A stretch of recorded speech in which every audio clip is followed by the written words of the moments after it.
السلام عليكم ورحمة الله وبركاته. عاملين ايه؟ حلوين يا رب تكونوا بخير. مين بقى بدأ في اعمال البسكوت؟ خلاص، كل سنة وانتم طيبين. اللي هنبدأ بأول فيديو بتاعنا البسكوت، بسكوت الزبدة اللي بيكون في الكيس. المقادير بتاعتنا بالجرام، فياريت يكون عندك ميزان علشان تقدري تظبطي مقاديرك كويس جدا ويطلع معاكي بالشكل اللي انت شايفاه ده كده. البسكوتة ما فرقتش معانا ومحتفظة بالشكل بتاعها، وكمان التسوية بتاعتها تحفة وطعمها بيكون خطير زي الجاهز واحسن كمان. وكمان شايفين العجينة بتاعتنا ماشية في الكيس بكل سهولة ازاي. هنبدأ بقى المقادير بتاعتنا. قلنا يا ريت يكون في ميزان عشان تقدري تظبطي المقادير بالجرام. معايا 750 جرام من الدقيق، 500 من الزبدة، 250 من السكر البودر، 4 بيضة زائد بياض بيضة، معلقة كبيرة من اللبن البودر، وقصنص حليب لو مش متوفر عندك هتضيفي فانيليا عادي جدا. هنبتدي بقى بالزبدة بتاعتنا، لازم تكون بدرجة حرارة المطبخ، لازم تكون لينة جدا كده. انا هنا ضربتها، اديتها ضربة خفيفة كده بالمضرب علشان تكون طرية معايا. وبعدين ضفت السكر البودر وابتدي اضربهم كويس جدا لحد ما يهيشوا كده وحجمهم هيتضاعف ولونهم هيفتح. تمام كده، ضربناها كويس جدا. هنبتدي بقى نضربها كويس زي ما قلنا، يعني ياريت يكون متوفر الميزان علشان المقادير تظبط معاكي بالجرام. خلاص، انا هنا كده هضربها كويس جدا زي ما قلنا، لونها افتحها وحجمها اتضاعف وهشت كده زي ما انتوا شايفين. هنبتدي بقى ننزل بالبيض عليها، بيضة بيضة، ومش هنضرب، مش هننزل بالبيضة التانية غير لما البيضة اللي احنا ضفناها في الاول تختفي تماما. ده بيكون الشكل والقوام بتاعها زي ما انتوا شايفين.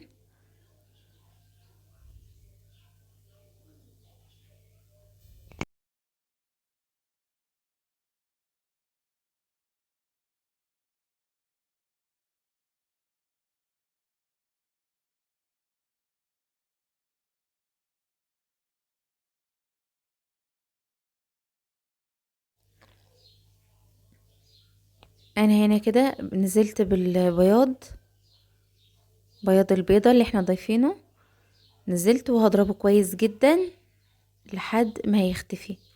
مش هنزل بالبيضة اللي بعده لحد ما البيضة الاولانية اللي احنا ضفناها تكون اختفت تماما.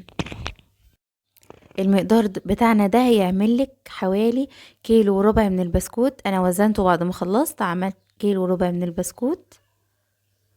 فانتي لو عايزه تضاعفي المقدار يا ريت بس ما يكونش ايه مع بعضه. تمام، يعني اعملي مقدار وارجعي ابقى اعملي مقدار تاني عشان العجينه ما تعضمش معاكي ومش هتكون ماشيه معاكي كويس في الكيس وهتغلبك. فاضل كده معانا اخر بيضه، ضفت عليها الفانيليا. لو مش متوفر عندك قصنص حليب زي كده، وهبتدي انزل بيها مع الفانيليا على الخليط بتاعي واضربها كويس جدا لحد ما تختفي علشان ننزل بالدقيق بتاعنا. هفضل اضرب فيها كويس جدا كده. تمام كده، اختفت معانا. ده بيكون شكل الخليط والقوام بتاعه. هنبتدي بقى ننزل بالدقيق بتاعنا على الخليط. ضفت عليه كده معلقة كبيرة من اللبن البودر.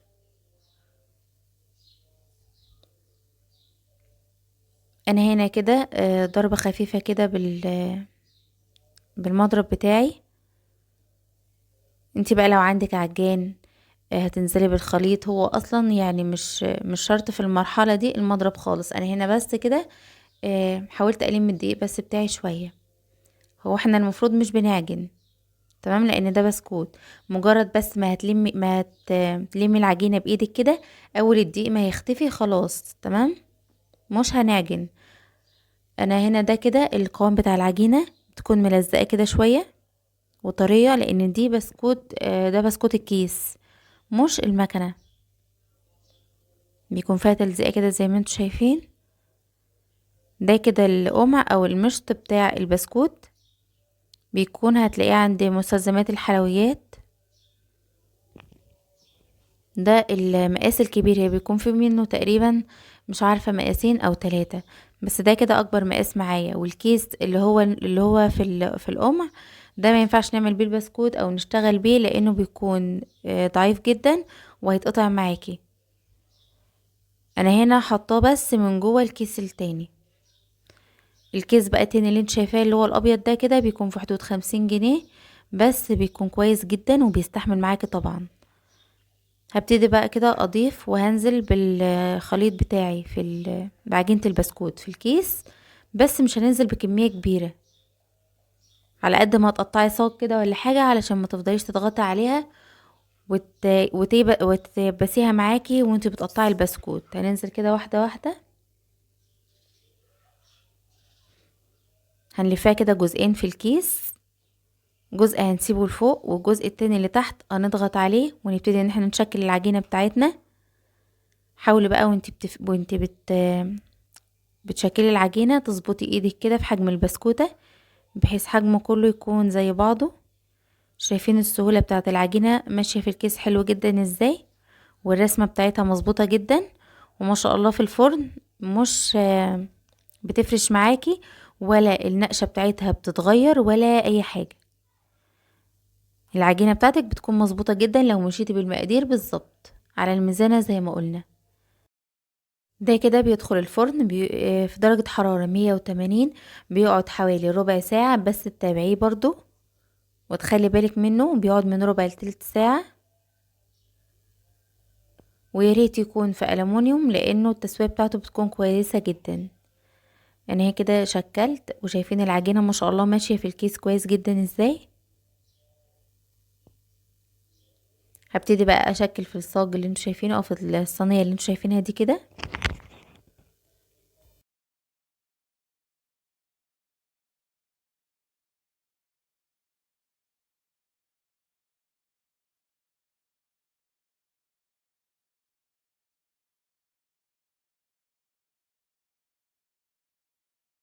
شايفين ده كده اول صينية، ولو في حاجات على الحروف كده حاولي تسويها بايدك علشان ما تتحرقش معاكي في الفرن.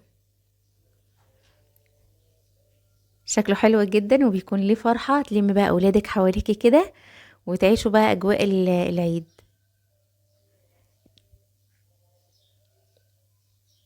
جربوه بالطريقة دي يا جماعة، هيعجبكم جدا بإذن الله.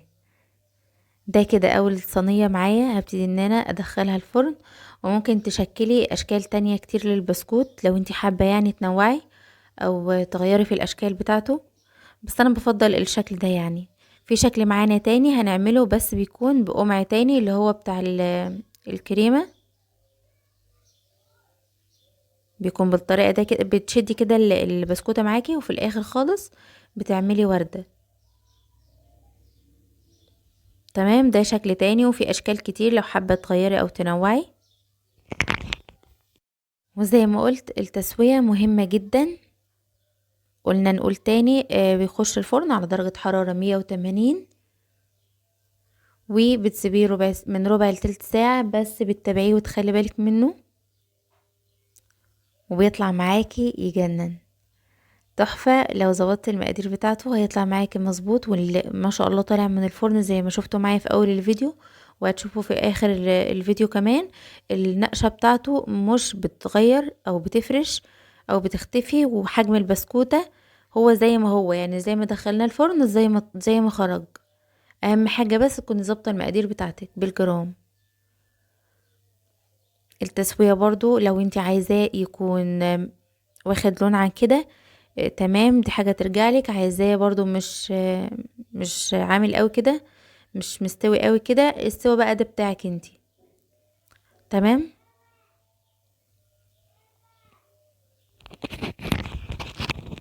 اتمنى الفيديو بتاعنا النهاردة يكون عجبكم، واشوفكم في فيديو جديد بإذن الله. وصفات تانية جاية كتير، هنعمل بقى مع بعض الكحك وهنعمل البيتيفور والغريبة والسابليه، وبإذن الله هنعمل شوية فيديوهات كده حلوة قبل العيد. اتمنى تعجبكم واشوفكم في فيديو جديد بإذن الله، والسلام عليكم ورحمة الله وبركاته. شايفين بقى قبل ما اقفل البسكوتة بتقطم حلوة ازاي؟ تحفة، جربوها بإذن الله وهتعجبكم جدا. سلام.